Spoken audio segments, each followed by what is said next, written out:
Alright, so let's get started for the session. And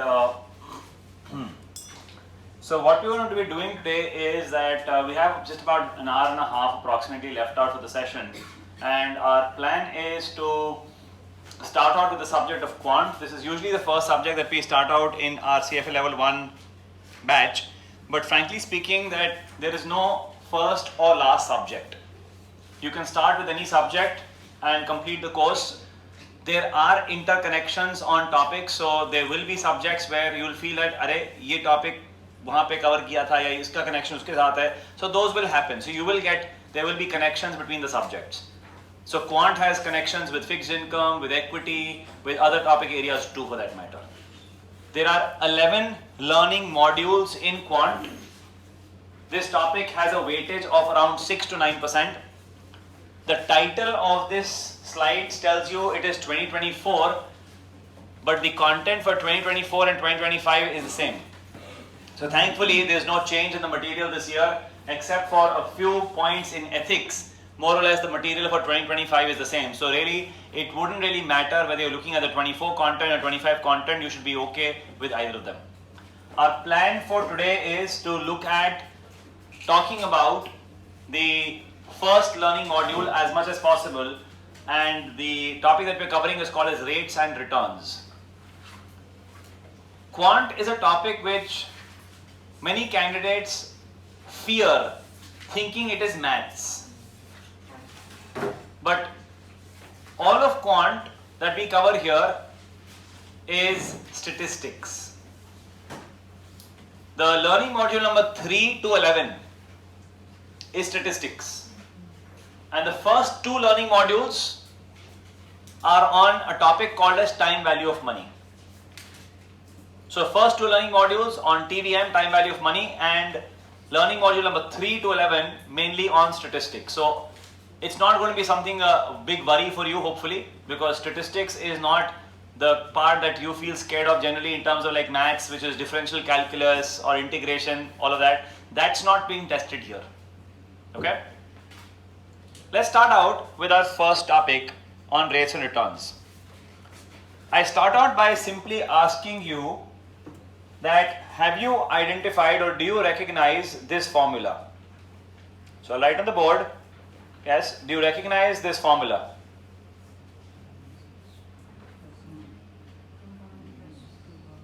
Yes, do you recognize what this formula is? What is it? It is the compound interest formula. Yes, everybody knows what this is. Now anybody who has absolutely no idea what I wrote on the board? A refers to the amount, P refers to the principal, R refers to the rate, T refers to the time, right? This is the basis of finance. This is the first thing that is taught. We sometimes also call this the 8th wonder of the world. The concept of compounding. Compounding is truly the 8th wonder of the world. And the easiest way I can explain compounding to you, the power of compounding I can explain to you, is what we faced in 2020. It was due to compounding. COVID, the way it spread. The way COVID spread was because of compounding. One person did not spread to one person. He spread to 15, 20. And those 20 spread to, let's say again 20, 25. It exploded within a matter of a small time. It became the entire world was engulfed in it. Why? Because of the power of compounding. Compounding is a concept which looks very small initially. But the power of compounding you get to see very soon, the minute around 4th or 5th time it compounds. Like for example, I'll tell you. Somebody must mention there are 64 squares on a chessboard.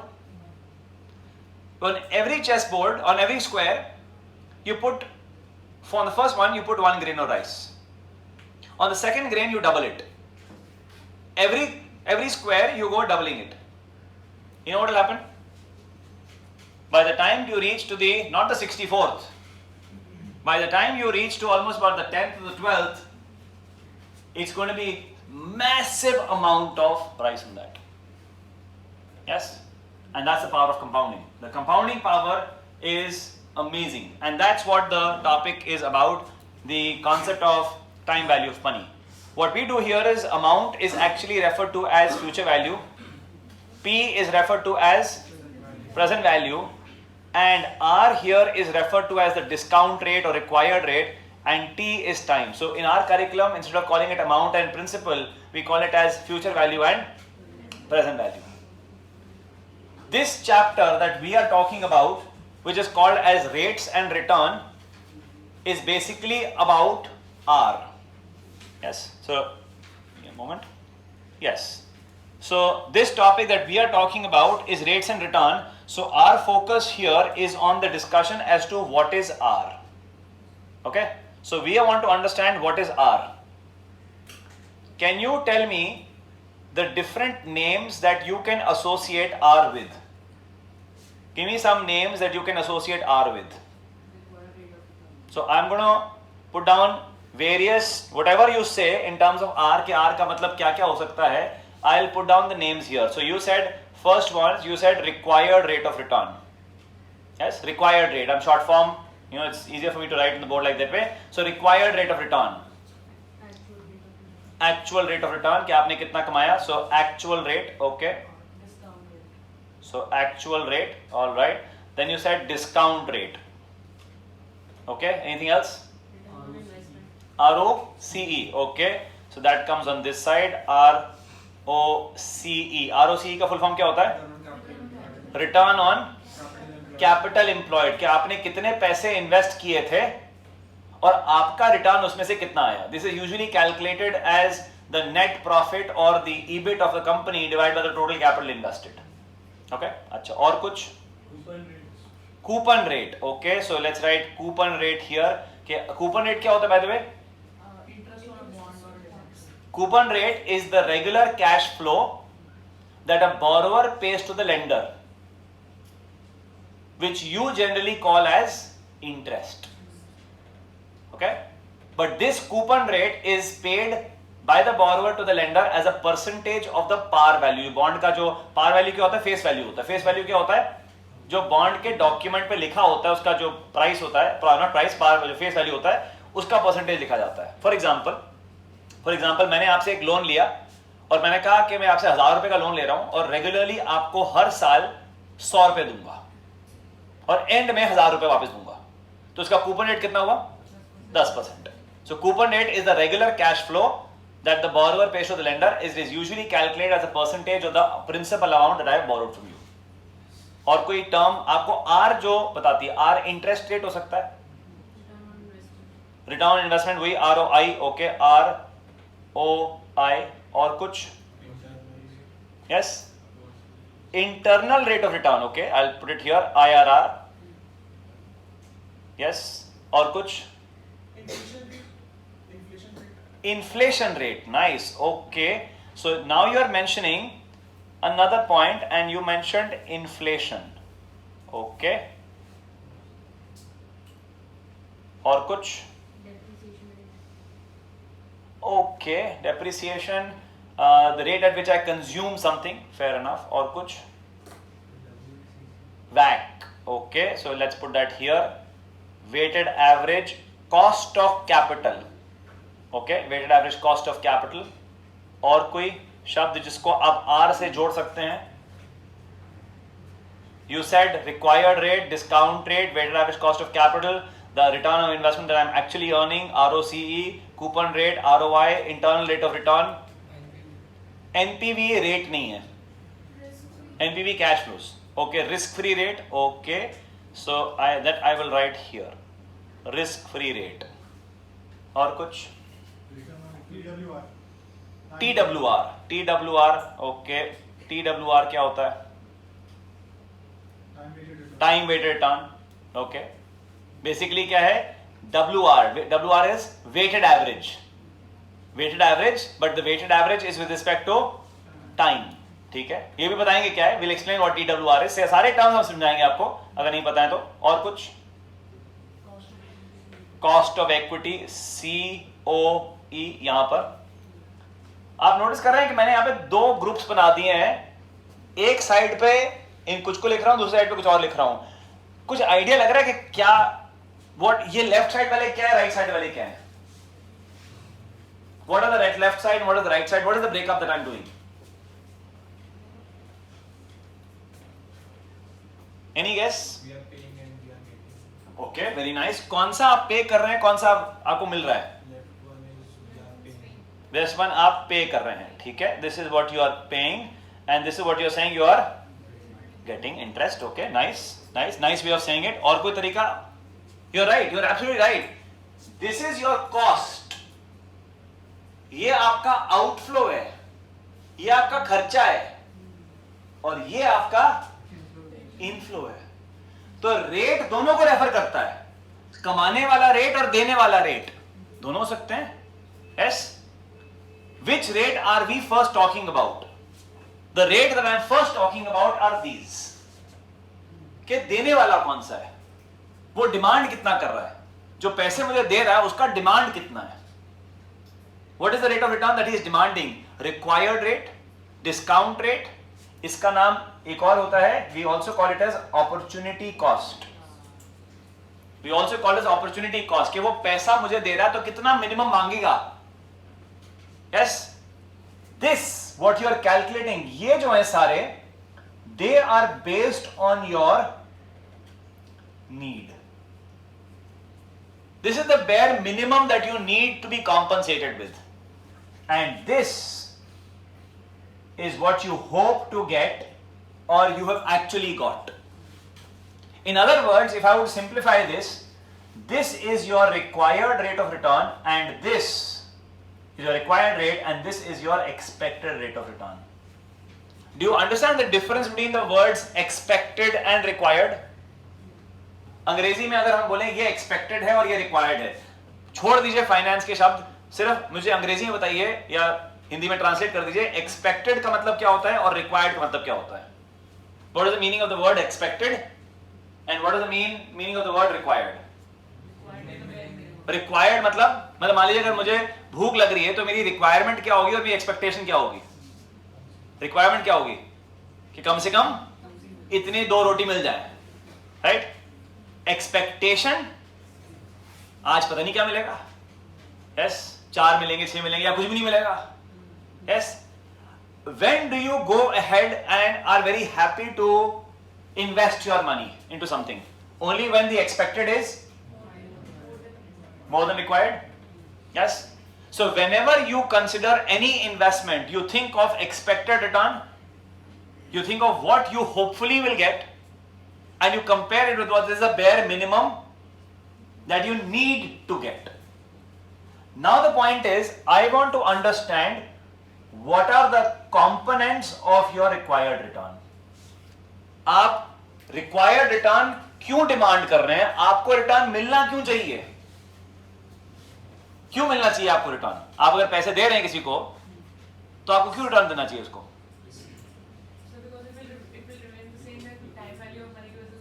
तो वही तो पूछ रहे हैं कि time value of money से उसकी पैसे की वैल्यू खत्म कैसे हो जाती है? ओके, तो पैसे की वैल्यू खत्म कैसे हो रही है? Yes, very important point. कि अगर मैं आपसे पैसे बोरो करके आपको पैसे वापस दे रहा हूं तो why should I not return the same amount to you? उसकी वैल्यू कम क्यों हो रही है? One reason you mentioned is that there is inflation. ठीक है, इन्फ्लेशन का मतलब है कि जो आप सामान खरीदना चाहते थे वो महंगा हो रहा है. Yes, prices of goods and services. It so happens that we are living in a world and we are born in a part of the history where inflation has become a fact. But remember, inflation is man-made. If money is man-made, so is inflation. Inflation is not a natural concept कि हम inflation हमेशा होगा. Japan में नहीं हो रहा, Japan में deflation हो रहा है. So inflation is man-made, right? So fair enough. आपको compensation से चाहिए because आपके पैसे की purchasing power कम हो रही है. ठीक है, agreed कि उसके खरीदने की क्षमता कम हो जाएगी, तो आप चाहते हैं कि you want to be able to maintain the purchasing power of that money. Agreed. So you want to be compensated because of the loss in value due to inflation. Agreed. क्या और कोई कारण हो सकता है कि you are demanding return? Yes. Risk. भाई आप मुझे पैसे दे रहे हैं, क्या गारंटी मैं आपको दे दूंगा वापस? Are there any reasons that I may not honour my word? So the next reason, so one of the reasons you said that you are demanding a rate of return is inflation. The other reason you are saying is all the risks involved. Yes. So the reason that you are demanding return on the investment is there is inflation expectation, there are risks.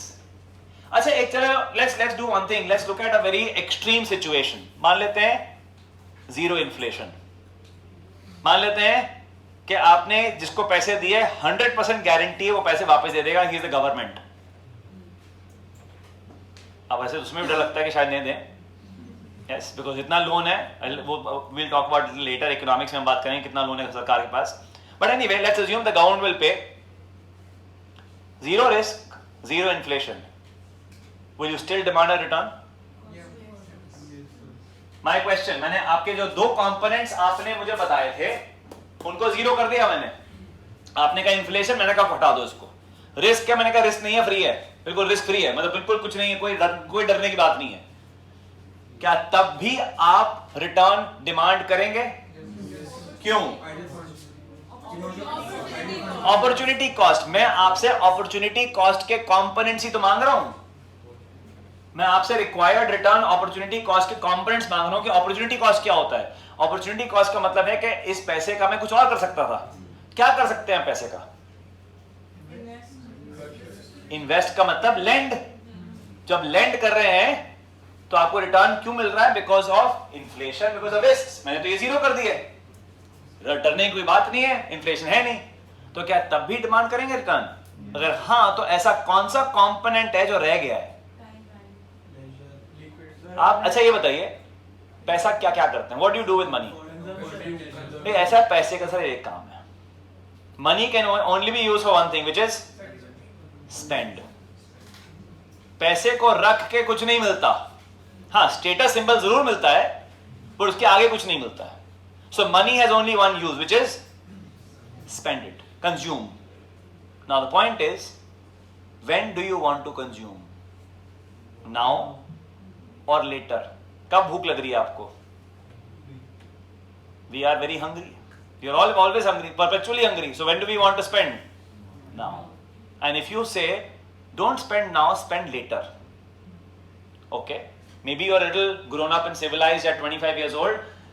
Tell a 5-year-old कि बेटा अभी नहीं, कल ले लेना।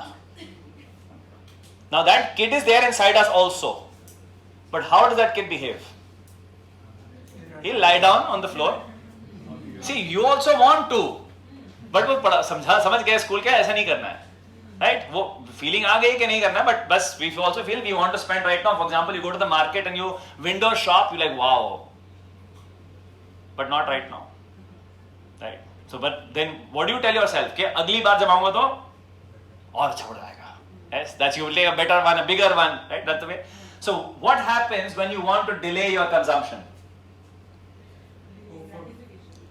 When you delay your consumption, you demand a higher gratification, a higher amount of consumption for the next round, isn't it? So, the return that you are demanding for the delay in your consumption is called as the real risk-free rate of return. This return is what you're demanding for the delay in your consumption. So there are three components of your required rate. आपका जो opportunity cost है, required rate है, discount rate है, cost है, पैसे का जो आपका minimum requirement है, उसके तीन components हैं. And what are the three components? Real risk-free rate of return, which you are demanding because you are delaying your consumption. Second, because there are inflation expectations. This consumption that you wanted to do today will be more expensive in the future. And this consumption is at risk because the money that you have lent to the other party may not come back on time. He may delay, he may default. There could be problems in the value of what he returns. So there are risks involved. So the three components of your cost of capital, of your required rate of return, are these three. Yes? Absolutely. We are taking credit risk. We are utilizing that money somewhere else. Absolutely. So, the first thing that is being taught in the CFA Level 1 program is the concept of what is the meaning of R. Interest rate, discount rate, opportunity cost.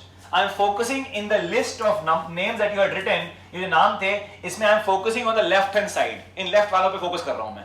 Required rate, discount rate, opportunity cost, WACC, cost of equity. ये जो आपने नाम दिए हैं ना, इस पे focus कर रहा हूँ मैं. So what is required rate? Required rate is the minimum rate of return that the investors are demanding to get them to lend their funds. It is a discount rate. It is a rate that the investor would be indifferent between some money today and some money tomorrow. At what rate would you be indifferent? कि अगर आपको 100 रुपए आज दूं, कितने पैसे आप कल मांगोगे इसके अगेंस्ट? अगर मैं आपको 100 रुपए आज दे रहा हूं, 100 के बदले में कल कितने मांगोगे इसके against? 105, 104, 103. What makes you indifferent between the two figures is the rate that you're demanding. And last, opportunity cost. It is the interest rates that you forego. Opportunity cost होता क्या है? What is opportunity cost? Alternative. So what could you have done on a Sunday afternoon? Opportunity cost of being here on a Sunday afternoon is high. Hopefully, if you are getting more here, you stick on. Right? You compare. Your mind is comparing. Ke bhai, should I not? So it's an opportunity cost. What decision हो रहा है आपके mind में? So if interest rates are 10%, you forego the opportunity of earning 10% by consuming today instead of saving. So these are the names of the rates. And what are the components of these rates? There are three components of this R. What are the three components? A, real risk-free rate of return. B, inflation premium. Inflation expectations. And 3, risk premium. Now what are the different types of risks that there could be? किस तरीके के risks के लिए आप compensation मांग रहे हैं? पहला, there could be a case of default. Yes, what is default? A default where the borrower dishonors his word. Borrower ने कहा कि भाई पैसे नहीं है मेरे पास. A borrower who does not pay back. Default. Yes? So the higher the chance of default, would the return that you demand be lower, higher or lower? Higher. जितना ज़्यादा डर लगेगा, उतना ज़्यादा रिटर्न मांगोगे. That's why होम लोन के interest rates कम होते हैं, क्योंकि होम लोन पे डिफॉल्ट्स कम होते हैं, बट कार लोन पे डिफॉल्ट्स ज्यादा होते हैं. क्रेडिट कार्ड के लोन्स पे तो और भी ज्यादा होते हैं. तो जितनी ज्यादा रिस्क आएगा उतने ज्यादा डिफॉल्ट प्रीमियम बढ़ेगा. What is the next risk? Liquidity. What is liquidity? How easily can you convert something? How easily can you convert the asset into cash? Some assets are highly liquid and some are not. A highly liquid asset could be example. Some stocks, not all. Yes, maybe the stock of Reliance Industries, if you owned 100 shares, that would be very liquid. But more liquid, the cash in your bank, saving bank deposit, current account deposit, money market mutual funds, gold, these would be highly liquid. Illiquid? Real estate. Yes, real estate. Maybe a corporate bond. Maybe some asset like a painting that you have. Yes, unlisted shares. You have a collectible. आपके पास टीपू सुल्तान की sword है, right? वो asset है. Antique आपके पास पड़ा है, but उसको बेचेगा कहाँ पे? बेचो OLX पे ट्रांसफर करो. Yes, बहुत क्या वैल्यूज मिलती हैं. Assets तो हैं आपके पास, but उनकी liquidity बहुत कम है because उनको बायर ढूंढना में जो आपको मेहनत और टाइम लग रही है, that is the problem that you have. So lack of liquidity, that there is no buyer in the market at the right price, or you have to wait for the right buyer to come to you. For the longer the wait, higher the return that you will demand on the asset. And the third that we talk about is the maturity risk. We talk about the third risk, which is the maturity risk. So default risk, liquidity risk and maturity risk. Right? ऐसा नहीं कि ये comprehensive list है, मैंने आपको सारे risk बता दिए, ये सिर्फ इंट्रोडक्शन हो रहा है आज कि मतलब ये रिस्क हैं, हो सकते हैं और भी हो सकते हैं. So we're talking about that there are three main components of the return: real risk-free rate, inflation premium, and risk premium, default, liquidity, and maturity. Let's just quickly read. What is the real interest rate? It is the compensation that you are demanding because of the delay in consumption, and thus reflects time preferences of individuals for current versus future consumption rate. Inflation premium, it compensates the investor for expected inflation over the maturity of debt. Inflation reduces the purchasing power of money as prices rise. If you add these two components, if you add the first two components, we get what is called as the nominal risk free. So what is the difference between nominal and real? Nominal और real में क्या फर्क है? Nominal में inflation include हुआ है already, और real में inflation included नहीं है. Important question. आपको जो रेट वर्ल्ड में दिखाई देता है और जो दिया जाता है, बताया जाता है, वो कौन सा होता है, रियल या नॉमिनल? मान लीजिए फॉर एग्जांपल आपने बैंक में एफडी कराई, तो एफडी का जो रेट है क्या वो रियल रेट ऑफ रिटर्न है, क्या वो नॉमिनल रेट ऑफ रिटर्न है?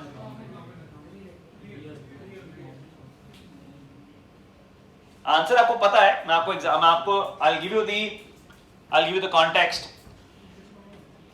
एफडी में आपको रेट जो मिलता है, is it FD rate plus inflation, या आपको कहता है कि ये मिलेगा, इसमें रियल इन्फ्लेशन दोनों जुड़े हुए हैं? आपको जो बता रहे हैं, कह रहे हैं सर हमने हमारे हिसाब से इन्फ्लेशन ये होना चाहिए एंड ये रियल है, रियल और इन्फ्लेशन को जोड़ के हम इतना आपको प्रॉमिस कर रहे हैं. बताने वाला रेट और आपको रियल वर्ल्ड में जो रेट बताया जाता है, मिलता है, वो कौन सा होता है? Nominal. Real rate directly observable नहीं होता है. रियल रेट आपको दिखाई नहीं देता है.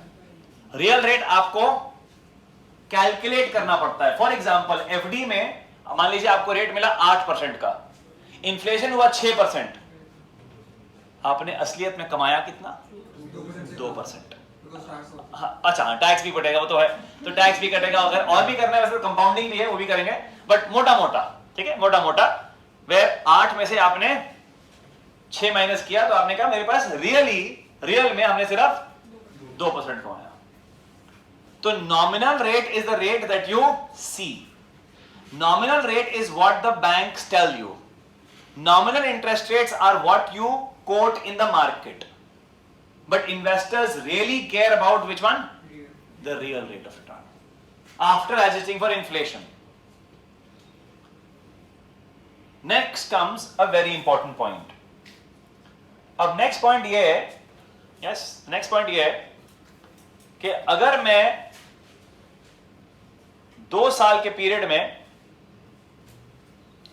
10% कमाऊं, yes, so if I say for example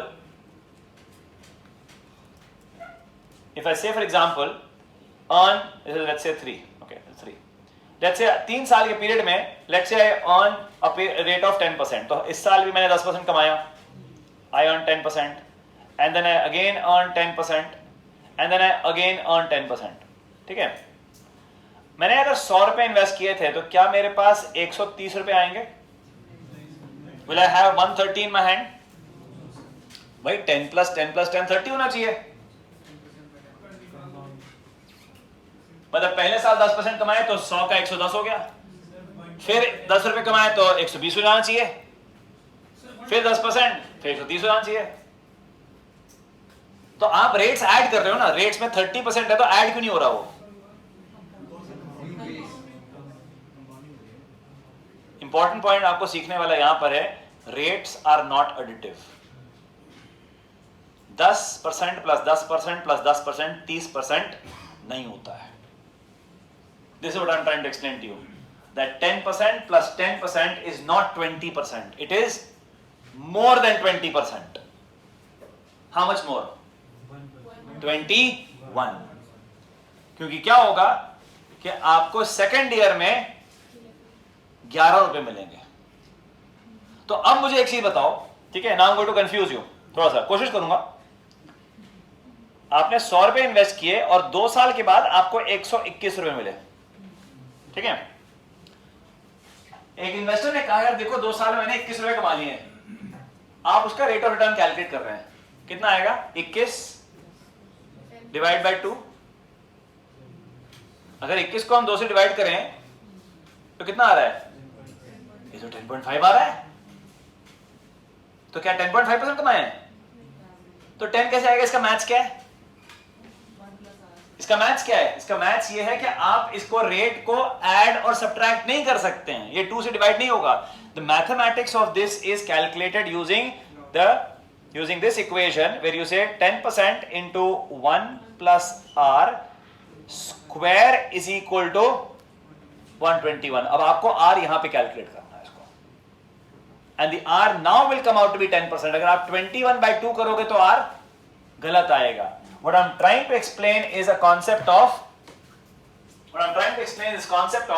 that when you take the real rate of return and the expected inflation, जब आप इन दोनों को ऐड करते हो, when you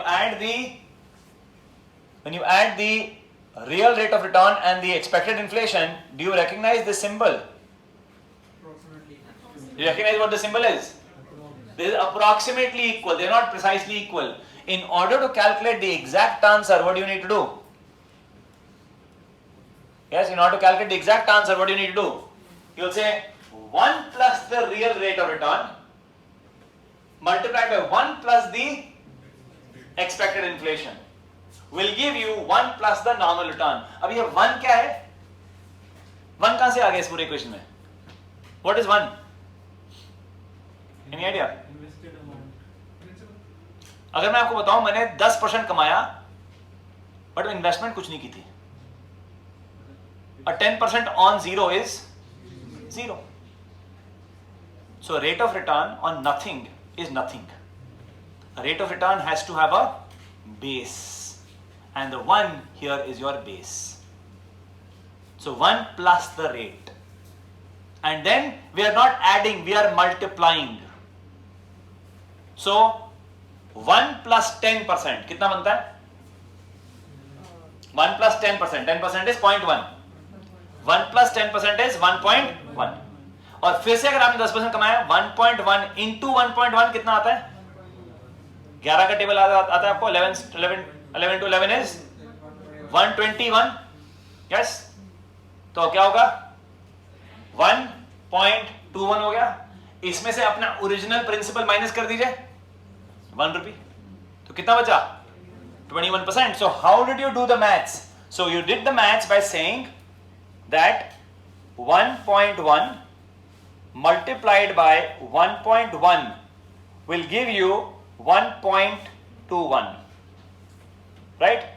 You subtract out the 1 from this and you multiply it by 100 to give you 21%, right? That's the math that we work with. So the lesson that I am trying to explain to you is that rates are not additive, rates are multiplicative. Now, if I tell you that the real rate of return is 3%, inflation is 2%, what would your nominal return be? Real आपका 3 है, inflation 2 है, तो आपका nominal return कितना होगा? 3 into 2 6, 3 plus 2 5, कितना होगा? यानी तीनों से, दोनों में से कोई नहीं, तीसरा कुछ बताएं। 5 is an approximate answer, not the exact answer. आपको exact answer कैलकुलेट करना तो कैसे करेंगे? 1 plus 3%, 1 plus 3% कितना हुआ? 1.03. 1 plus 2%, अब 1.03 को 1.02 से मल्टीप्लाई करोगे आप, करो कितना आता है? 1.03 multiplied by 1.02. This comes out to be 1.0506. अब इसमें से 1 हटा दो, subtract out 1, क्या बचा? 5.06. तो if you have 3% और अगले बार आपने 2% कमाए, तो 3 plus 2 5 नहीं बनता, 5.06 6% बनता है। जैसे कि 10% अगर आपने 2 बार कमाया तो वो 21% बनता है। Alright, what I'm trying to explain to you is the concept of compounding. I'm simply trying to explain to you the concept of compounding, that rates are not additive, they are multiplicative. Okay? And then greater the risk, higher the required rate of return. We already read about these 3 risk premiums. The risk premiums of default risk premium, maturity, liquidity. Default risk premium क्या होता है? The probability that the money is not returned back. Liquidity, the loss of value if the investment is to be converted into cash quickly. And third, maturity premium. हमने maturity की बात नहीं करी. So let's talk about maturity for a few minutes now. So let's talk about maturity risk premium. Okay, so let's talk about that.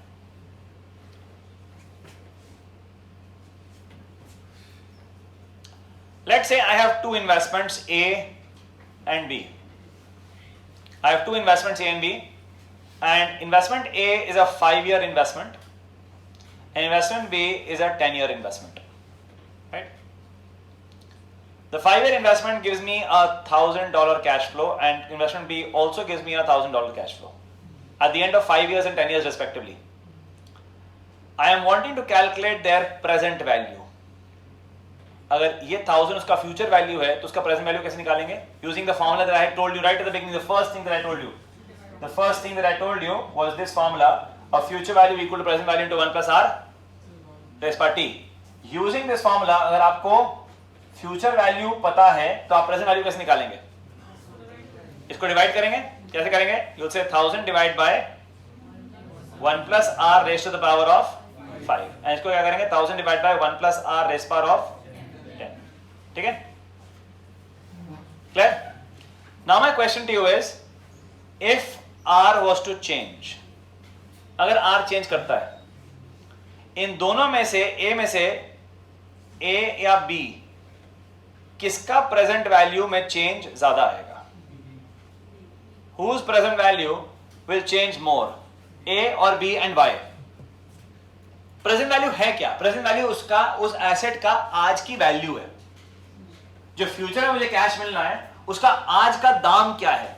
That is called as present value. So present value refers to the amount of value of the asset today. Question, which of the two is going to move more? अगर R denominator में R change करेगा, किसका present value ज्यादा volatile होगा? B. क्यों? क्योंकि वो change जो है कितनी बार कंपाउंड होगा? 10 बार. ऑटोमेटिकली एसेट B का जो प्राइस का चेंज आएगा that will be larger. That means the B will have more volatility. Price of B will go up also, go down also. That means this volatility is a measure of risk.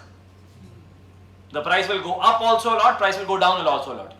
Therefore, among the 2 assets, which one would you demand a more return on? B. Because of the higher volatility. And this is called as maturity risk premium. So maturity premium, the value of the longer term debt, the value of the longer term assets is more volatile, is more sensitive to the changes in rates. तो R rate के change करने से longer term, longer maturity assets के prices में ज़्यादा movement आता है. And जितना ज़्यादा movement आएगा, उतना ज़्यादा risk होगा. And therefore you demand higher returns. That's why you generally see that longer maturity returns are higher than shorter maturity, right? All right. एक और बड़ी इंपॉर्टेंट बात है यहां पर. अगर कोई आपने कभी भी रेट देखा मार्केट में, मान लीजिए आप बैंक में गए, बैंक में लिखा था 7%, उसके आगे कुछ नहीं लिखा था, 7% लिखा था, तो क्या वो रेट मंथली है, सेमी एनुअली है, क्वार्टरली है, एनुअली है, क्या है? एनुअल. बताएं या ना बताएं, whether the rate is mentioned to be per annum or not, rates are always per annum. Okay, whether or not mentioned, rates are always per annum. उसके साथ कंपाउंडिंग फ्रीक्वेंसी कई बार लिखी होती है, compounding quarterly, compounding monthly, compounding daily etcetera, but rates are always per annum unless otherwise specifically mentioned. Okay, all right. So summarizing my point, summarizing the entire discussion that we've had, that 1 plus the required rate of return on the security, the return that you require to earn on the certain asset, is a function of three main components: the real risk-free return, the expected inflation, and the risk premiums. And all of these are not additive, they are multiplicative. So in order to calculate your rate of return, you will do 1 plus the real risk rate of return multiplied by 1 plus the expected inflation rate multiplied by 1 plus the default risk premium multiplied by 1 plus the equity premium, and so on and so forth. That is the correct way to calculate return on a certain asset that you need. Okay? Rates are, as I said again, rates are the function of the multiplication. Achha, complete my sentence. Higher the risk.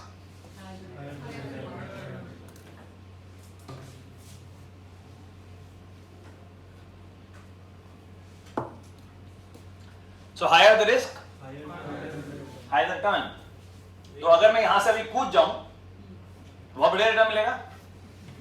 The risk है. Yes, I jumped without a chute. I'm taking risk. Insurance fraud. No. Yes, वो तो नहीं मिलेगा मुझे उसमें कुछ भी. I'm asking कि higher the risk, higher return मिलता है क्या? तो ये स्टेटमेंट में कुछ तो गड़बड़ है, क्योंकि मैंने हाई रिस्क लिया, मुझे रिटर्न नहीं मिला. तो ये स्टेटमेंट मुझे काफी देर तक नहीं समझ में आई थी, जब तक इस स्टेटमेंट में एक वर्ड मिसिंग है कि higher the risk, higher the required return, not the expected return, not the return that you will get, the return that you are going to demand. You must realize, ये जो हमने दोनों शब्द concept पढ़े हैं आज, जो लेफ्ट में लिखा था और राइट में लिखा था, ये है आपके रिटर्न जो आप डिमांड कर रहे हो. So higher the risk, the return that you demand is higher. मिलेगा पता नहीं. Yes, that we will see in the future, or you'll forecast and figure out. But one thing I'm sure of is that risk is a function of required return. Risk is not going to be a function of expected return or the return that you get. Alright? That's a very important point. So higher the risk, higher is your return that you demand from the investment, not necessarily the one that you will get. Lovely. So that's the first part of this chapter. How hard was that? So I'll tell you what we have covered.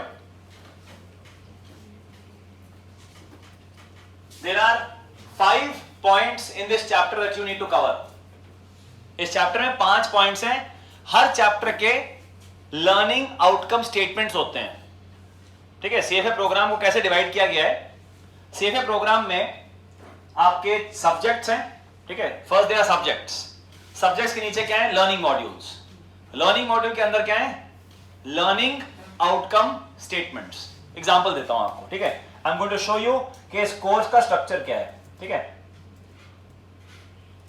ताकि कि you understand the concept clearly. So this is the point I want to explain. So let's open this up. I want to show you कि CFA program का course structure क्या है, ताकि कि आपको clarity आए कि है क्या. सीएफए प्रोग्राम में हर सब्जेक्ट के अंदर आपके टॉपिक्स हैं और टॉपिक के अंदर लर्निंग आउटकम स्टेटमेंट्स हैं. तो ये है आपका सब्जेक्ट क्वांट का. क्वांट के अंदर पहला चैप्टर कौन सा था? Rates and returns.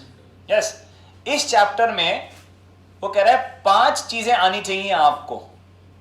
There are 5 things that you need to know. Yes. पहला चीज क्या है? I will not highlight it, so इसको ऐसे ही कर देते हैं. Okay. So it says interpret interest rates as required rates of return, discount rate or opportunity cost, and explain an interest rate as a sum of real risk rate of return, premiums that compensate investors for bearing distinct types of risk. This is the first thing that they want you to know in this chapter. Have you been able to attain that? Yes. So how do you assess yourself कि ये मुझे chapter आता है कि नहीं आता है, मैं समझ गया कि नहीं? You read the learning outcome statement and you assess yourself that have I understood the first point? Have I understood that what is required rate, what is discount rate, what is opportunity cost, what are the components, the 3 components, and are they additive or multiplicative? That's the first part. Second statement, calculate and interpret different approaches of return measurement over time and describe their appropriate uses. That's the second step that we're going to get to. Okay. So now our focus is moving to the second part, of one kind of return calculated as holding period return, mean return, geometric mean return, harmonic mean, and different measures of return like IRR, time weighted return. So this is what we'll focus on कि return calculate करने के कौन-कौन से तरीके होते हैं real world में. ठीक है? So the second learning outcome statement tells you what are the different methods of calculating return on an investment. ये वाला आपको आता है, ऑलरेडी आता है. I'll give you the example, you know it. For example, मैंने 100 रुपए इन्वेस्ट किए और कुछ टाइम के बाद, मैंने टाइम नहीं बताया कितना, मैंने कुछ टाइम के बाद, मान लीजिए 3 साल के बाद, मेरे इन्वेस्टमेंट की वैल्यू थी 120. मैंने कितने पैसे कमाए? 20%. Done, finished. ये जो 20% आपने कैलकुलेट किया, क्या ये एनुअलाइज्ड है? नहीं. This return is called as holding period return. So what is holding period return? Holding period return is simply the percentage change.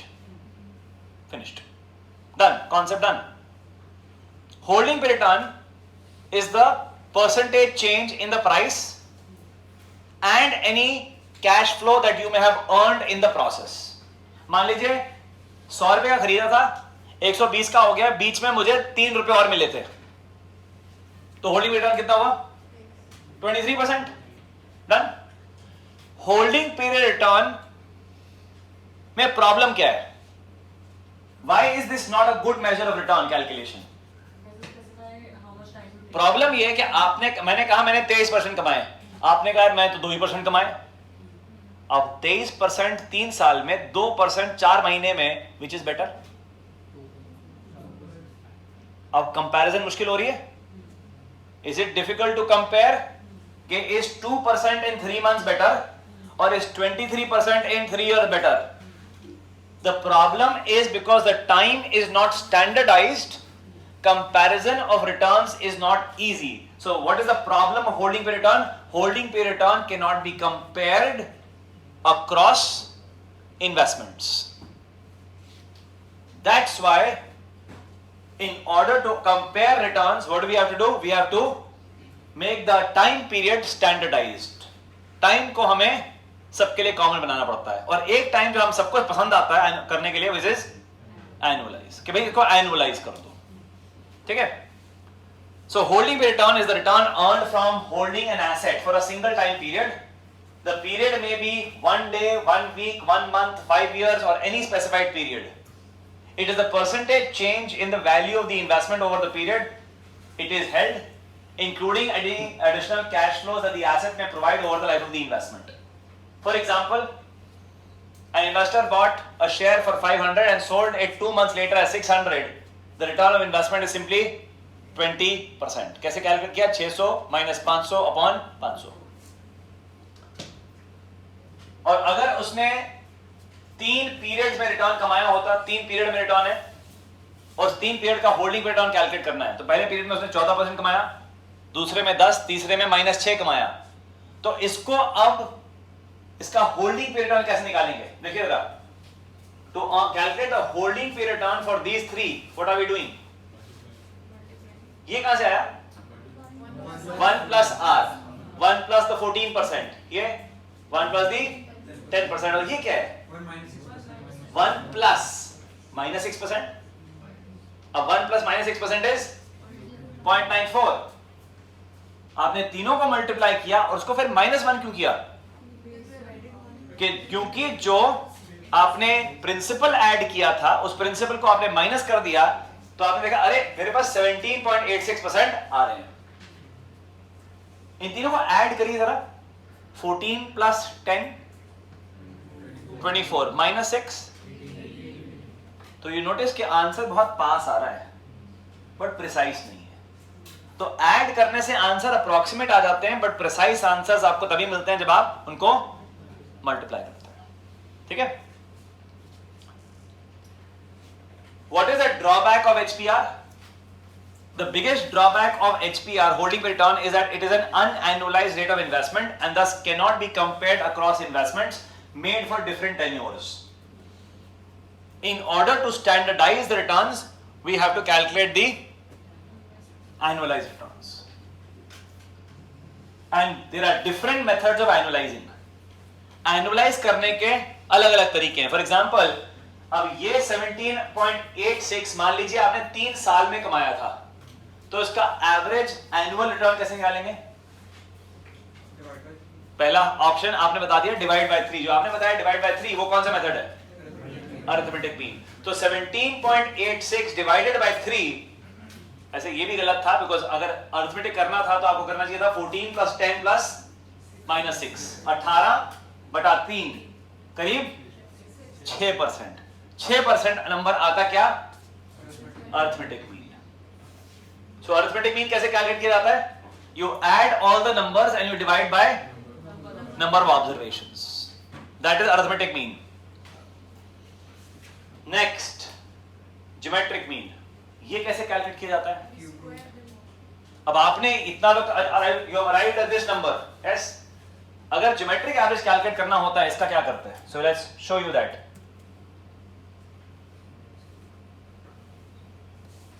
So if I had to calculate a geometric average of these three, कौन-कौन से numbers थे? 14, 10 and -6. So let's write it down. So we will say 1.14 multiplied by 1.10 multiplied by 0.94. Right? आपने इन तीनों को multiply कर दिया. अब क्या करें?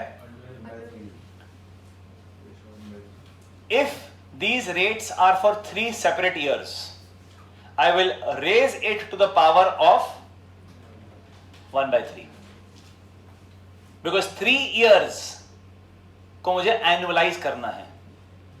तो इसको मुझे कैसे पता कि 1/3 करना है? 1 क्या न्यूमरेटर पे? 1 रिप्रेजेंट्स ऑन द न्यूमरेटर कि कितने बेर के लिए चाहिए आपको? 1 साल के लिए चाहिए. और कितने हैं? 3 साल. यूनिटरी मेथड आता है आपको कि अगर 10 लोग इतना काम करते हैं तो 4 लोग कितना करेंगे? वही बात हो रहा है. तो अगर 3 साल में इतना हो रहा है तो 1 साल में कितना होगा? इसका 1/3 होगा. Is that making sense? तो 1/3 आपका यहां पे रेज़ टू द पावर में आ जाएगा. And then what do we do after that? -1 into 100. That's how we calculate for the geometric mean. तो geometric mean में क्या करते हैं हम लोग? 1 plus R1 into 1 plus R2 into 1 plus R3. आप सारे रेट्स को पहले 1 ऐड करके मल्टीप्लाई करते हैं, and then you raise it to the power of 1/n. ठीक है? एक काम करते हैं, मैं थोड़ा सा ना आपको, I am going to give you some questions to practise. I want to see whether you have understood or not. I am just going to give you some questions.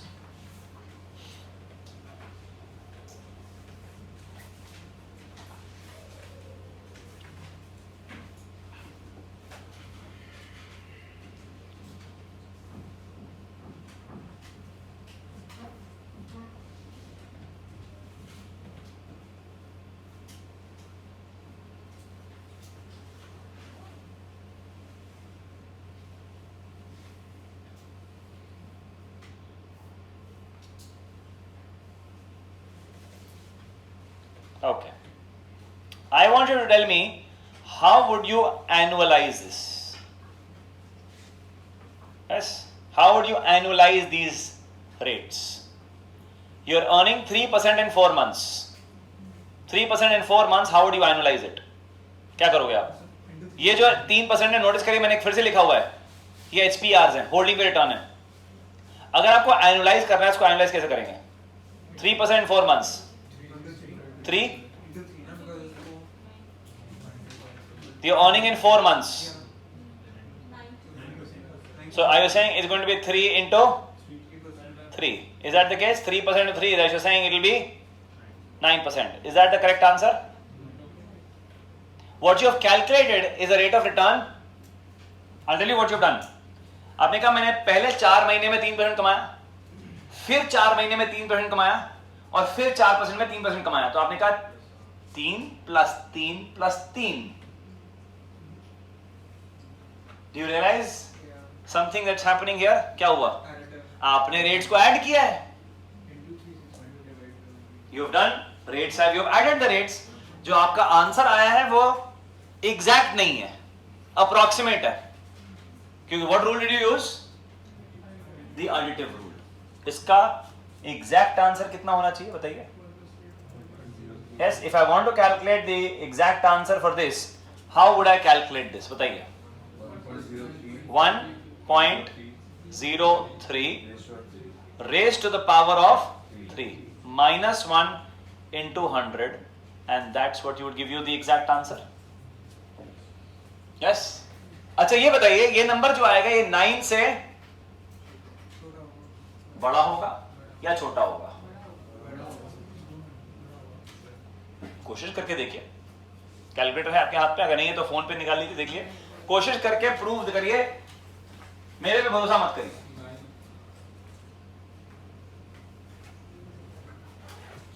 One should be able to answer this question without a calculator. 9 से छोटा या बड़ा? Compounding कर रहे हैं भैया आप. 3% पे जब आपने सेकंड बार 3% कमाया तो इंटरेस्ट पे भी तो इंटरेस्ट कमाया, और तीसरी बार जब कमाया तो 2 इंटरेस्ट पे भी तो कमाया. तो आपका जो टोटल रेट ऑफ रिटर्न आएगा वो 9 से बड़ा आएगा. कितना आ रहा है? 9.27%. Wow. So earning 3% in 4 months, in order to compare it with another rate which is earned annually, you will have to calculate as 1.03 raised per cube minus 1 into 100. This will give you 9.27%. अच्छा, ये part clear है? Have you understood this part? अच्छा, एक चीज बताओगे, ये यहाँ पे ये 3 कैसे आया? Can you explain this 3 to me? कैसे 3 आपने कैसे कैलकुलेट कर लिया? मुझे तो आता नहीं कैलकुलेट करना. 12/4 किया. ये 12 कहां से आया? आपने कहा number of months in the year, और आपने कितने महीनों में कमाया? 4. I want you to recognize what you're doing, because what you're doing is the right thing, but यहां पे कंफ्यूजन क्या होती है? जब यहां पे यूनिट चेंज हो जाते हैं तो आप कंफ्यूज हो जाते हो. न्यूमरेटर में क्या था? Number of periods in a year. Listen carefully. आपने 12/4 किया था, 12/4 किया था 3 पे. अच्छा, to arrive at 3 you read 12/4. okay, what is 12? Number of periods. I'm not going to say month, because I'm going to later on ask you different unit. So I'm going to say number of periods in the year divided by the number of periods that you invested for. Is that clear? तो कैसे पता चलेगा किससे race पार करना है? Numerator में क्या आ रहा है? Number of periods in a year, and denominator में क्या आ रहा है? The number of periods that you invested for. Okay, now I'll change the question and let's see if we can get this. So now you earned 3% in, let's say, 7 weeks. Sorry. So let's say you earned this in 7 weeks. Annualize it. कैसे करें? 1.03 raised to the power of 52 upon 7 minus 1 into 100. You get that? Now you've understood कि ये fraction कैसे आ रहा है यहाँ पर? Right? Understood the fraction of 52.7. The 52.7 is 52 क्या है? Number of periods in the year. Divide by the number of periods that you held it for. Okay? Next one. One more. What if you earned 6% in 2 years? How will I annualize this? 1.06. अब बताइए. Raised power of 1/2 minus 1 into 100. 3 से थोड़ा छोटा होगा वो. 3 से थोड़ा सा छोटा होगा, क्योंकि 6/2 जो होता है वो 3 होता है, बट ये कंपाउंडिंग है, थोड़ा सा आंसर छोटा आएगा. अच्छा, एक और करते हैं. What if you earned 7% in 15 months? इसको एनालाइज करिए. Yes? How would I do this? 1.07 raised to the power of 12/15. Absolutely. Right? Correct idea? Clear? Alright, perfect. So we have learned. What part have we learned? So let me read the question here. Yes. What part have we learned? We have learned holding period return and how to annualize the holding period return using two methods. Which all? Arithmetic mean, ये तो आसान वाला है, but जो सही तरीका है वो कौन सा है? Geometric mean. आपने ये भी सीख लिया. तो let's read both. Okay? Let's read arithmetic mean. देखो arithmetic mean, I know आपको सबको पता है कि arithmetic mean होता क्या है. But I went recently I just went to meet a friend and he happens to be a maths teacher, and in his room I saw this. There was a he teaches around children of 7-8 years old, and he had a balance like this. I said, "Ye kya hai?" He says, "We teach arithmetic average using this." I said, "How?" He says, "This is what arithmetic average is." What is arithmetic average? ठीक है, आपने कहा sum of all numbers divided by n, but होता क्या है वो? उसने कहा वो center of gravity होती है. कभी सोचा आपने arithmetic mean को ऐसे? It is a center of gravity. It is a number which balances out all the observations, because sum of mean deviations is 0. It's the sum of mean deviation. It is the balance in the entire data. आप notice करिए इसमें क्या है? 12 पे at 12 the number is very high. वहां पे observation ज्यादा है. तो क्या हुआ है कि average जो है right side पे खिंच गया है. Average right side खिंच गया because the value is getting pulled towards the extreme outlier on the right hand side. Left side पे observations उसकी 2, 4, 6 पे हैं. क्योंकि 12 पे weightage ज्यादा है तो automatically mean right side पे खिंच गया है.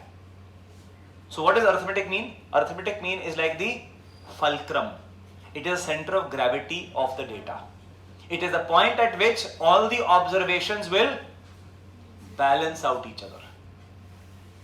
For example, it's like saying, if this is the pen, if I put my finger at the mean point, right? इसका mean point पे अगर डाल दो वो balance out हो जाएगा वो. It will not fall. So I just have to find that mean point. If I put my point right there, it will balance out. It can mean pen. I just have to put a dot right there. It will balance out. Yes, that's the way it works. Arithmetic mean is the point of center of gravity.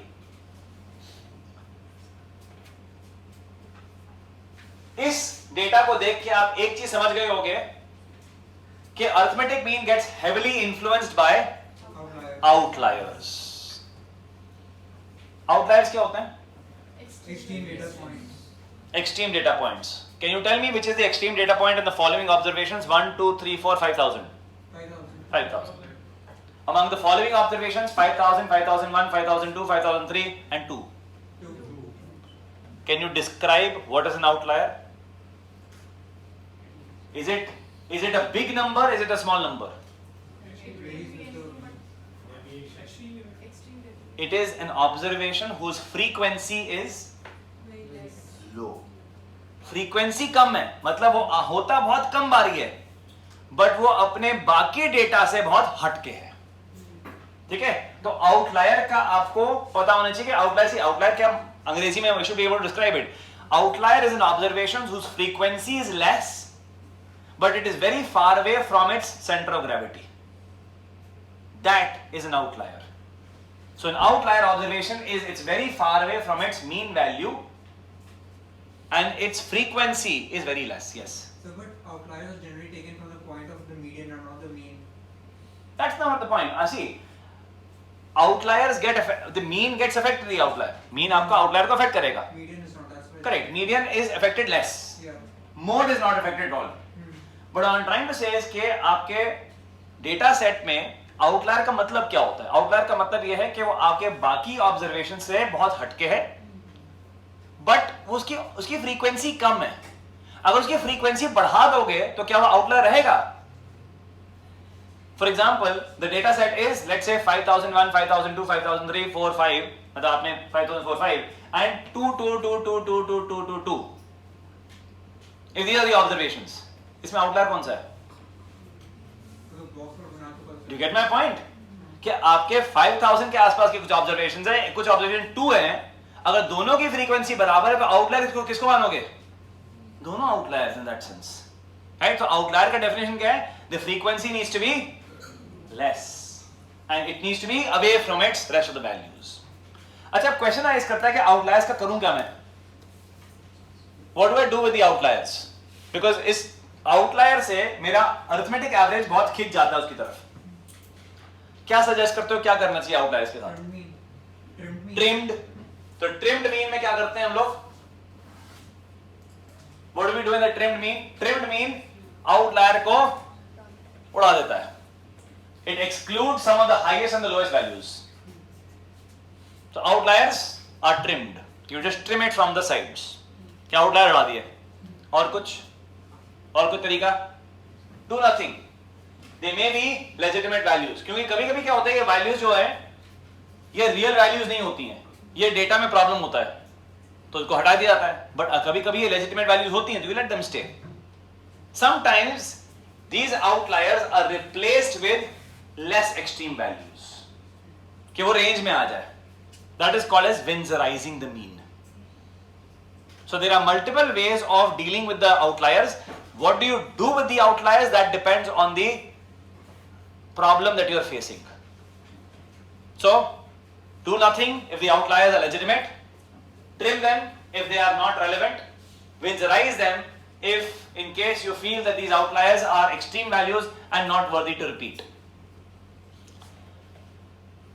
If you calculate the arithmetic average of these three, 14, 10 and minus 6 and calculate at a 6%, there is an assumption that you will make. When you calculate arithmetic average of percentages, there is an assumption that you make. You assume that the amount of money invested in every time period is equal. Compounding में यही point है कि amount of money invested in every time period is not the same. Because compounding में क्या होता है? आपने पहले 100 रुपए लगाए, वो 100 का 110 हो गया, अब वो 110 इन्वेस्ट हो रहा है. बट अगर आपने सोचिए एक सेकंड के लिए, एक सेकंड सोचिए, आपने 100 रुपए लगाए, 110 हुए, आपने 10 निकाल लिए, ठीक है? वो 100 रुपए पड़े, फिर उसने 10 रुपए कमाए, आपने 10 रुपए निकाल लिए, फिर उसने 10 रुपए कमाए, आपने 10 रुपए निकाल लिए. तो कितने बच्चे आपके अकाउंट में? 130 थे.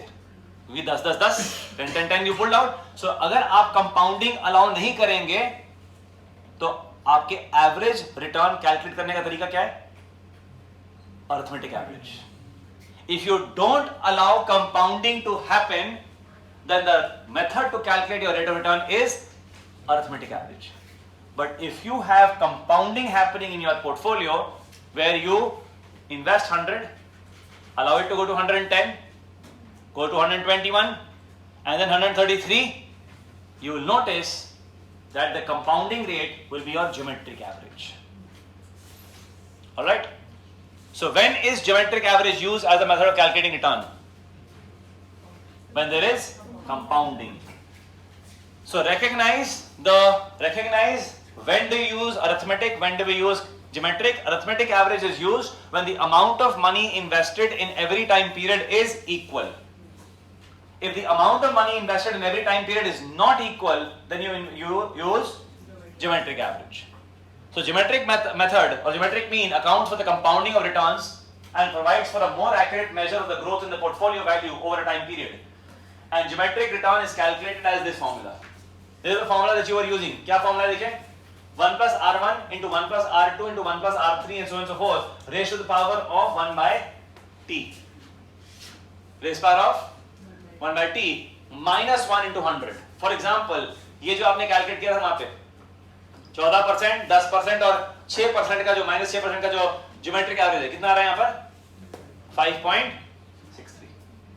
So 5.63 would be the geometric average. और geometric average को एक और नाम भी दिया जाता है, CAGR.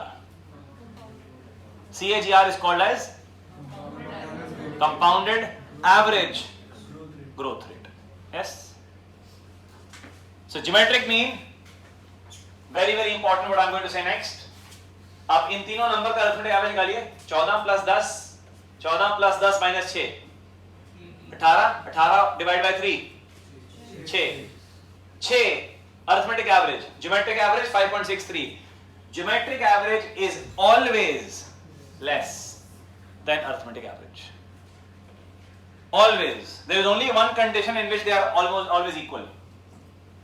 There is only one condition when they will be equal. When the returns are same.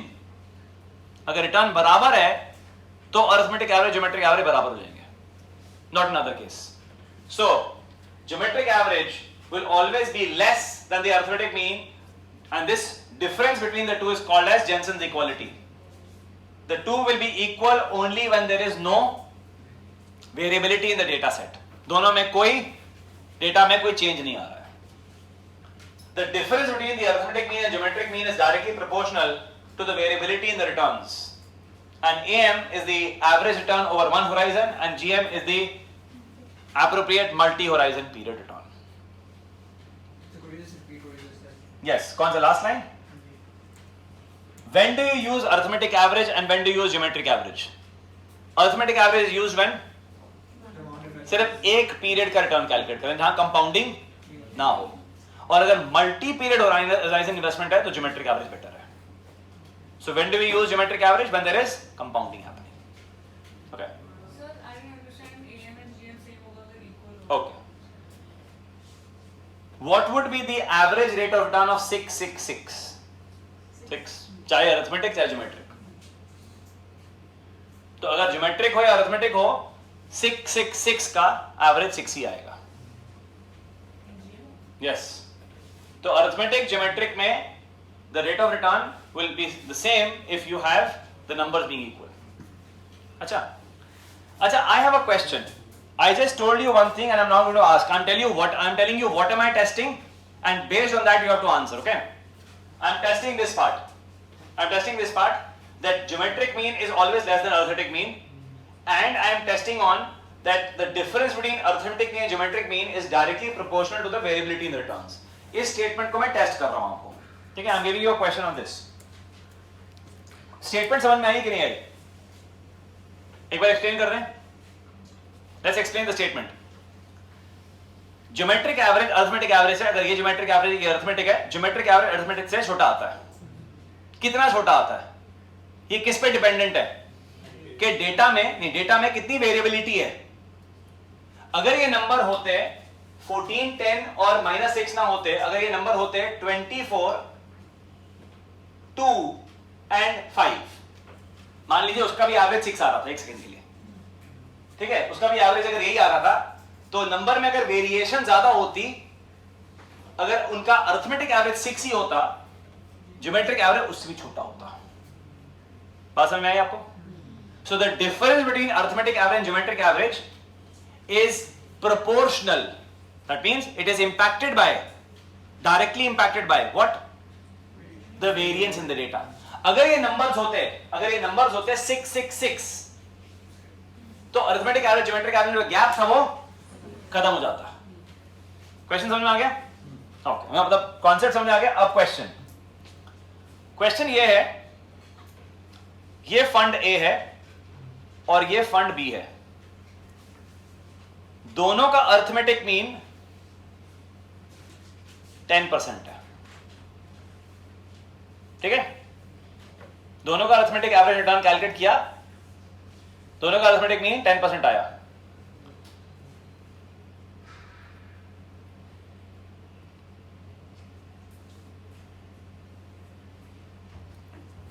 ए की वेरिएबिलिटी हाई है रिटर्न्स की, बी की वेरिएबिलिटी लो है. किसका ज्योमेट्रिक एवरेज कम आएगा? क्वेश्चन समझ में आ गया? आई रिपीट, ए और बी दोनों के अरिथमेटिक एवरेज रिटर्न्स 10% है. Yes, both their returns are 10%. A में the variability of returns is very high. H represents high. B के variability of returns is low. किसका ज्योमेट्रिक एवरेज इन दोनों में से छोटा आएगा? It will be for A. This will be lower and this will be higher. Right? क्यों? क्योंकि जिसकी वेरिएबिलिटी ज्यादा है उसके अरिथमेटिक एवरेज ज्योमेट्रिक एवरेज में गैप ज्यादा आएगा. राइट? तो क्योंकि अरिथमेटिक एवरेज बराबर है, तो इसका ज्योमेट्रिक एवरेज इस वाले से छोटा आएगा. This is a kind of question that will be tested on the exam.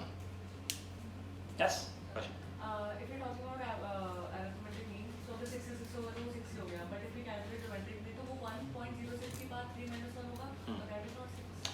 what I'm trying to say is तो ट्राई करके देखते हैं, एक सेकंड ट्राई करो. यस, सो एक सेकंड, सो एक सेकंड ट्राई करके देखो. So let's put out the calculator.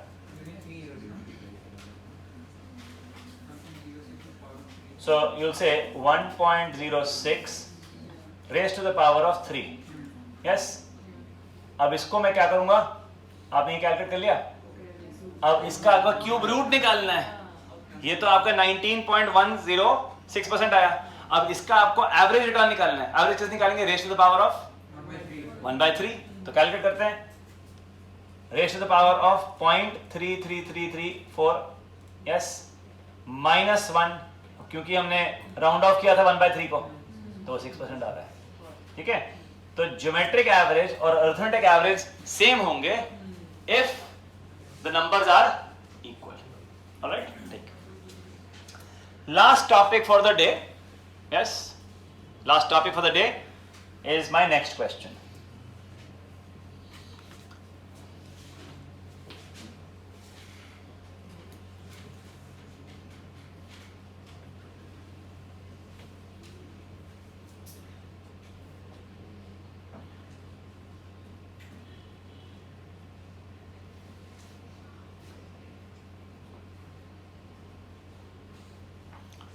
So my question is as follows.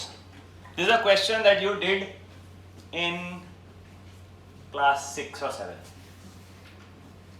A car traveled a distance of 100 kilometers at a speed of 50 kilometers per hour. And the car traveled another 100 kilometers at a speed of 60 kilometers per hour. What is the average speed of the car? Is it option A? Is it 55? Is it less than 55? Is it B, more than 55? Question समझ में आ गया? आसान है. कहे कुछ तो trick होगा, लग तो 55 ही रहा है ना, पर पूछ रहे हैं कुछ तो होगा. ऐसे एग्जाम क्वेश्चन भी आते हैं, मतलब ऐसे क्वेश्चन एग्जाम में भी आएंगे तो क्या करेंगे कि अगर बहुत आसान क्वेश्चन आ गया तो कुछ तो मुश्किल है, नहीं? अच्छा, तो क्या होगा आंसर इसका? Less than 55. 55? Less than 55? More than 55? तो 7th में पढ़ा था आपने, तो इसको थोड़ा सा सॉल्व करते हैं. So what is speed? अब ये तो मेरे को आपको स्कूल में लेके जाना पड़ा है. यस, तो speed is equal to total distance upon total time. तो टोटल डिस्टेंस कितना है यहाँ पर, अगर यहाँ पे लिखे हैं ऐसे करके, तो टोटल डिस्टेंस कितना है? 200 किलोमीटर है. और टोटल टाइम कितना लिया इसने? 2 hours plus 1.67. तो basically you will say here 100 divide by 50 plus another 100 divide by 60 and this will come out to be less than 55. Okay, ये क्यों पढ़ा रहा है? ये तो क्लास 7 पढ़ा था, आज तक इस्तेमाल भी नहीं हुआ. यस, सीवीटी में इस्तेमाल हुआ था, बट अब आपको इसका रियल, इसका एप्लीकेशन बताते हैं फाइनेंस में, and which is magic. Now what you did was you invested an amount of 10,000. आपने 10,000 की इन्वेस्टमेंट करी. उस टाइम शेयर प्राइस था, जब आपने 10,000 इन्वेस्ट किए तो उस टाइम शेयर प्राइस था 10. फिर कुछ महीनों बाद, सालों बाद आपने 10,000 रुपए फिर से इन्वेस्ट किए और उस टाइम शेयर प्राइस था 20. What is the average share price at which you bought the share? समझ में आ गया? क्वेश्चन समझ में आया? क्वेश्चन ये है कि आपने 10,000 रुपए लगाए और शेयर का प्राइस था, एसेट का प्राइस था 10 रुपए. फिर आपने कुछ टाइम बाद फिर से 10,000 रुपए लगाए और एसेट का प्राइस था 20 रुपए. आपके अकाउंट में, आपके इन्वेस्टमेंट में average price of acquisition, average price of purchase कितना है? 15 से ज्यादा या 15 से कम?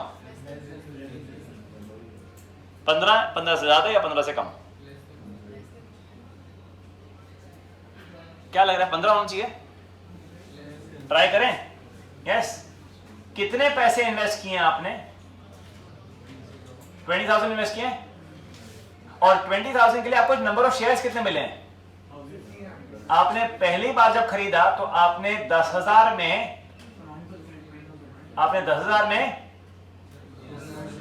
10 रुपए का एक शेयर खरीदा, तो कितने शेयर मिले आपको? 1000। और फिर आपने 10,000 रुपए इन्वेस्ट किए और आपने 20 रुपए का शेयर खरीदा, राइट? तो आपके पास शेयर्स कितने हैं? आपके पास टोटल शेयर्स कितने हैं? 1500। अब ट्राई कैलकुलेट करिए। 20,000, सॉरी 20,000, ये 20,000 है, this is, I just change this, so this is 20,000 divided by 1500, कितना आ रहा है? 13.3। वाओ, 13.3। 15 से थोड़ा कम नहीं है, काफी कम है। ये कॉन्सेप्ट क्या कॉन्सेप्ट है? जब सेबी कहता है कि ऐसे इन्वेस्ट करना चाहिए, तो क्या कहता है? In fact even every mutual fund says the same. कैसे इन्वेस्ट करना चाहिए?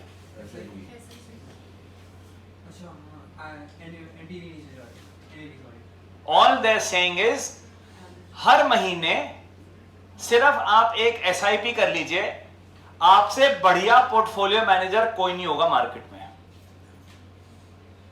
You will end up beating half the market or maybe more. All you have to do is take an SIP, invest equally into a fund, a simple fund, not a very complicated fund, simple fund में invest करेंगे, you will almost end up beating the market in a major way. You will be among the best top portfolio managers in the market. okay? इतना आसान थोड़ी हो सकता है, इतना आसान थोड़ी हो सकता है। You're saying, do one thing, take data of the past, पिछले 20 साल का डेटा ले लीजिएगा, आपने उसमें एक सिमुलेशन रन करेगा। अगर मैंने हर महीने सिर्फ 5,000 रुपए लगा दिए होते पिछले 20 साल में, मेरा रिटर्न कितना आता और सेंसेक्स का रिटर्न कितना आया है? I promise you, you will beat the market. Because what is this method of return that we have calculated? This is called as harmonic mean. Yes, this is called as harmonic average. Harmonic average is even lesser than geometric average. And when do we use harmonic average? When we are calculating the average of ratios. तो पैसा manage करना बहुत मुश्किल नहीं होता है। I'll give you a statement, okay? Good advice doesn't have to be complicated. Good advice doesn't have to be complicated. For example, one of the best advice that a doctor can give you is wash your hands before you eat. You will avoid majority of the diseases that will come to you. That's it. Was it a complicated advice? COVID से कैसे बचना था? हाथी तो धोने थे, right? और क्या करना था? Point was wash. That's it. The advice doesn't have to be complicated for it to be path breaking. SIP is one of the most powerful ways of investing in the market. It is one of the most powerful ways of investing because what happens? क्यों आपका average 15 से कम आ रहा था? आपका average 15 से कम क्यों आ रहा था? क्योंकि जब मार्केट बढ़ी आपने ऑटोमेटिकली कम शेयर खरीदे, और जब मार्केट गिरी आपने ऑटोमेटिकली ज्यादा शेयर खरीदे। तो आपका वेटेज किस प्राइस पे ज्यादा है? कम वाले प्राइस पे वेटेज ज्यादा आ गया, ऑटोमेटिकली आपके ये पोर्टफोलियो में अपने आप स्ट्रक्चर्ड हो गया। तो therefore you will always have an average price of acquisition which is less than the market average. All right, so harmonic average, it is the appropriate average method when you are calculating for average of ratios and rates. It can be viewed as a special weighted average in which the observation's weight is inversely proportional to its magnitude. क्या मतलब है इसका? बड़े numbers का wait कम, छोटे numbers का wait ज्यादा। अपने आप हार्मोनिक एवरेज में तरीका यही है कि बड़े, जितना बड़ा नंबर होगा उसका वेटेज ऑटोमेटिकली कम हो जाएगा, और जितना छोटा नंबर होगा उसका वेटेज अपने आप बढ़ जाएगा. The impact of the outlier therefore automatically is diminished. Thus, appropriate for measure of standard tendency in the presence of outliers.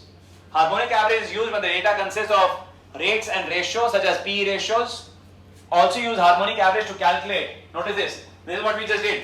Also use harmonic average to calculate the average cost of shares purchased over time, such as dollar per share for equal periodic investments. In India, you call it as SIP, systematic investment plans.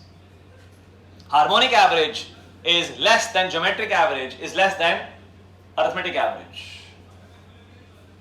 Just as a trivia, the last point. This point is not a part of the course, but just as a trivia, just to know how are these three averages related. Arithmetic into harmonic is the geometric square. That's not testable on the exam, but nonetheless, which average to use? कौन सा वाला इस्तेमाल करना चाहिए? Arithmetic, geometric, harmonic. कोई सही answer होता तो सिर्फ वही पढ़ते. अगर एक सही होता तो बाकी गलत होते, सिर्फ वही पढ़ते, बाकी क्यों पढ़ते? It is contextual. Arithmetic average when you want to include all observations are important and there is no compounding. Geometric when there is compounding. Harmonic when there are extreme outliers or it's a ratio, it's an average of ratios. That's when you use these measures. Okay? So, what have we covered today? Yes? Sir, aren't we using harmonic mean to calculate like something else, like the purchase price? Like we use geometric and arithmetic to calculate the rate. Yes. But we are now using harmonic in a different context. Correct. So, harmonic average is a different way of calculating return. It's a very different way of calculating the average price. Now, if the market price had come to 15, have you earned some money? You have, right? 15 and 13.3 का difference is your return, right? तो आप notice करिए 5 points थे हमारे इस chapter में, हमने सिर्फ 2 कवर किए आज. We have covered out of the 5 points, we have covered the first 2 points. Can be discount rate, required rate, opportunity cost, ये सब क्या होता है, and what are the different approaches of calculating the return of a certain asset and their uses. That's it. We have covered 2 points for today, and it's taken us almost about 1.5 hours to cover this. I hope you have been able to understand what we spoke about in the class. I hope you were able to connect with the concepts. What we're going to do is, most of you have already been added to the WhatsApp group. In case you are not a part of that WhatsApp group, the WhatsApp group is titled the 28th of July. Yes, 28th of July CFA level 1 करके एक WhatsApp group है. And if you have not been added to that group, you can just message us on this number. I'll write it down.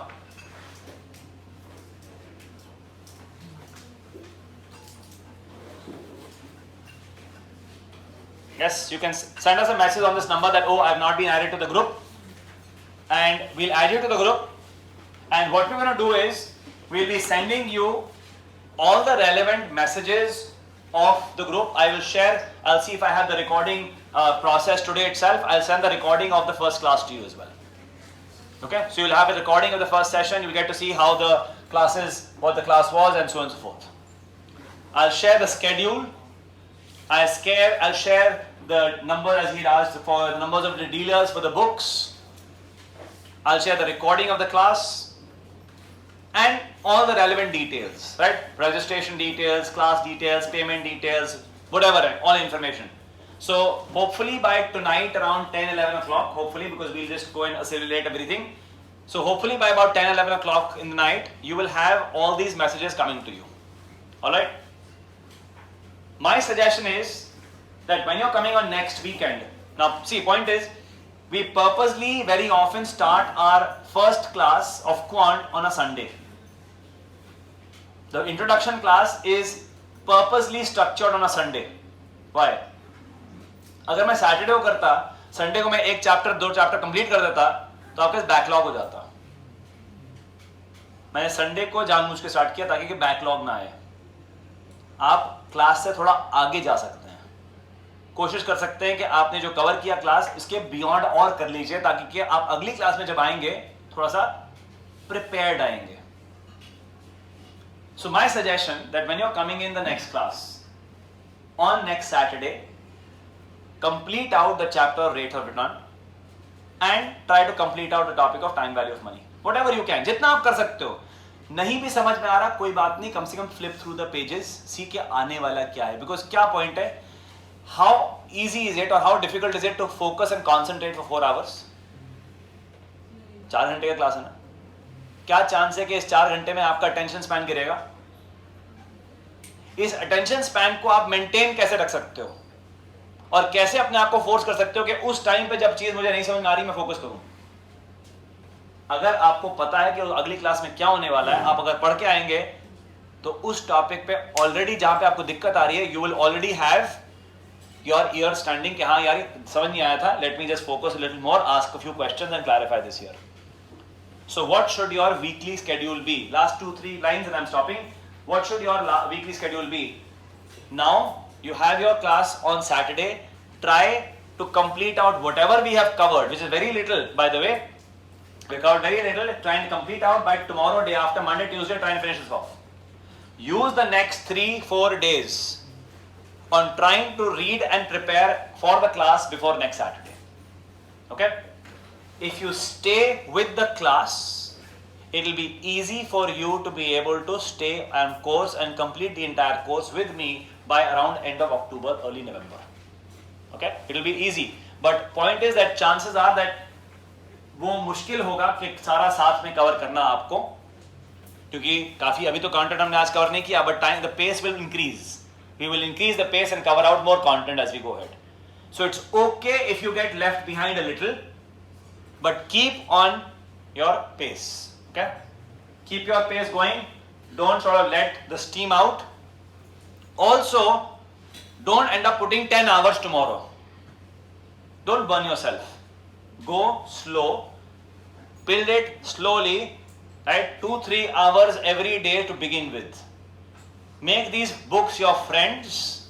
Be around them and try to make them a part of your daily things. That's how you start it out. So start slow and pick up at the right time. That's the thing that I'm suggesting to you. Alright, I'll see you guys on Saturday next week on, I think, the 3rd of August. Timing 12:30, we'll start at time. Okay? So how See do you. we do the classes generally? Is it sequentially or we do quants and then We do quants. Finish quants and then move to the next topic. then completely? Yes. Thank you so much. Thank you.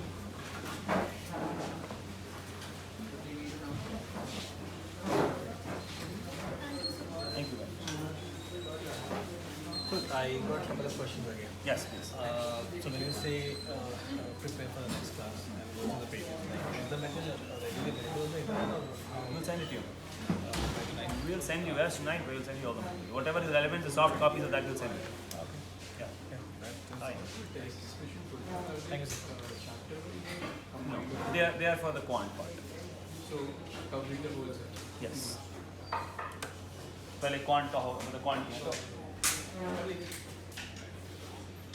So, like, realistically, if the worst case scenario comes that they say that, I mean, हाँ. Worst case scenario में क्या होगा, आपके पैसे को वो कहेंगे कि भाई आपको अगले एग्जाम के लिए रजिस्टर करना पड़ेगा. वर्स्ट केस अगले सिनेरियो या एग्जाम अगले एग्जाम स्टैंडर्डाइजेशन. हाँ, या स्टैंडर्डाइजेशन होगा हाँ. या अगले एग्जाम के लिए क्वेश्चन. अच्छा, That is the only two options there. okay. Those are the two options. But I say seriously suggest आप अपना कल अगर पेमेंट कर दो,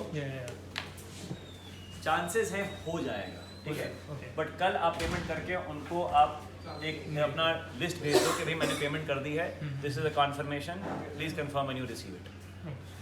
मान जाते हैं कभी कभी, एक बार कॉल भी कर देना, ठीक है. उनका टोल फ्री नंबर है, सेफ इंस्टीट्यूट की वेबसाइट पे टोल फ्री नंबर दिया हुआ है, 000 से स्टार्ट होता है, ठीक है. Call them up and call them because the call goes to Hong Kong.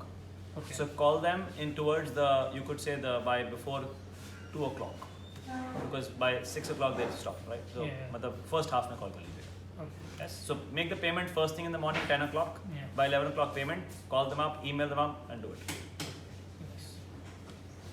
Sir मुझे डाउट क्लियर करना था कि जैसे अभी तो मैं 3rd ईयर में हूँ, तो मेरा जुलाई में ख़त्म होगा नेक्स्ट ईयर, तो मैं अगस्त या नवंबर 25 में ही दूंगा. क्यों? मतलब आप देना चाहते हो या आप दे सकते हो? आप कह रहे हो एलिजिबिलिटी पूछ रहे हो? नहीं एलिजिबल तो हूँ मैं, अभी भी दे सकता हूँ. एग्जैक्टली. हाँ. पर मेरे कॉलेज के फाइनल पेपर होंगे तो मैं